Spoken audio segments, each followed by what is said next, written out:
नमस्कार दोस्तों, आपका स्वागत है मेरे चैनल में जिसका नाम है टेक्निक्स इन हिंदी। आज हम मेमोरी के बारे में जानेंगे। मेमोरी क्या होती है और उसका यूज क्या होता है। आप तो सब जानते हैं मेमोरी का यूज करते ही हैं।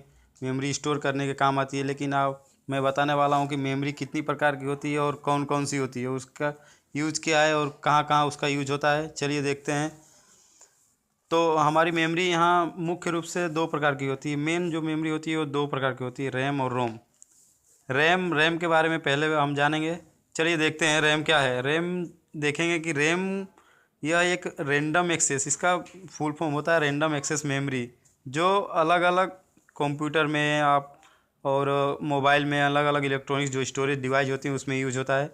और इसका काम क्या है कि परमानेंटली हम इसका यूज नहीं कर सकते। कोई भी स्टोरेज के लिए जो होता है, जो टेम्परेरी यूज होता है स्टोरेज के लिए, उसमें रैम का उपयोग होता है। और इसको रैम टेम्पररी मेमोरी भी कहते हैं। जैसे कि हम कोई भी चीज़ इंस्टॉल करें और पावर है अभी, उसको इंस्टॉल करें, अगर इंस्टॉल करने के बाद उसको अगर पावर चला गया तो उसमें से बाद में हम फिर पावर ऑन करके देखेंगे तो उसमें कुछ नहीं, वो ब्लैंक हो जाएगी, यानी उस मेमोरी में कोई स्टोरेज रह नहीं जाएगा। यह एक रीड और राइट, इसमें हम दोनों कर सकते हैं, रीड और राइट भी कर सकते हैं, जिसको हम उसके अंदर कुछ लिख भी सकते हैं और जो उसमें लिखा उसको पढ़ भी सकते हैं। इसलिए इसको रीड राइट मेमोरी भी कहते हैं और इसका full form random access memory है।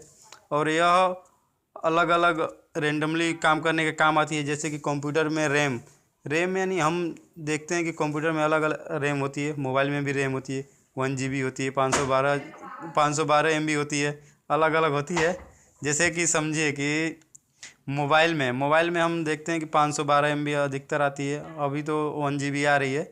लेकिन इसमें 1 GB का मतलब कि जितना मेमोरी ज़्यादा होगी, रैम जितना ज़्यादा होगा किसी चीज़ का, कंप्यूटर का हो कि मोबाइल का हो, उसकी स्पीड उतनी ज़्यादा होगी। जैसे कि आप कंप्यूटर चालू करते हैं, अगर उसमें आप लिख रहे हैं चाहे कुछ जो काम कर रहे हैं, वो समझिए कि रैम में हो रहा है, यानी जो अभी कंटिन्यूस जो चल रहा है वो रैम में हो रहा है।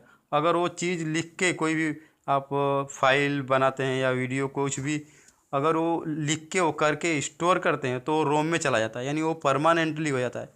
इस सेव करने के बाद वो चीज़ रोम में चली जाती है, यानी आपके हार्ड डिस्क में चली जाती है।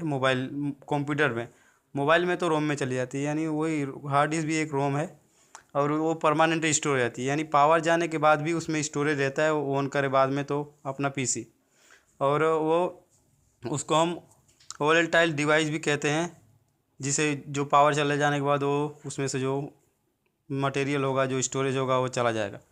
चलिए आज अब दूसरा उसमें है एक मेमोरी रोम के बारे में जानते हैं। रोम का फुल फॉर्म है रीड ओनली मेमोरी, यानी इसके नाम से भी आपको मालूम चल जाएगा कि क्या है रीड ओनली मेमोरी। यानी वैसी मेमोरी जिसको हम केवल रीड कर सकते हैं, उसमें कुछ राइट नहीं कर सकते, केवल रीड कर सकते हैं।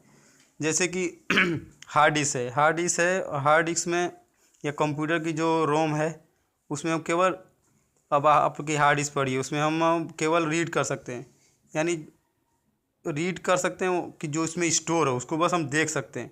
अगर उसको एडिट करने जाए तो रोम में करना पड़ेगा, यानी वो बाहर आ जाएंगे, और फिर से उसको एडिट करके सेव करें तो रोम में चला जाता है। और वो एडिट करने के लिए अगर बाहर लाए आप तो वो रैम में चला जाता है। यानी जो रोम है वो परमानेंटली स्टोरेज के लिए काम आती है, और इसे नॉन वोलेटाइल मेमोरी भी कहते हैं, यानी कि पावर जाने के बाद, स्विच ऑफ होने के बाद पावर, तो भी उसमें स्टोरेज रह जाता है। थैंक यू दोस्तों। अगर ये वीडियो आपको पसंद आए तो मेरे स्क्रीन पे लिखे हुए सब्सक्राइब बटन पर ज़रूर क्लिक कीजिए, जिससे कि कोई भी अलग और वीडियो डालूं और जो मेरे में अलग और यूट्यूब की जो वीडियो है आप वो देख सकें। मेरे पेज पे जाइए और मेरे यूट्यूब चैनल पे जाइए और उसको देखिए वीडियो, और पसंद आए तो सब्सक्राइब ज़रूर कीजिए।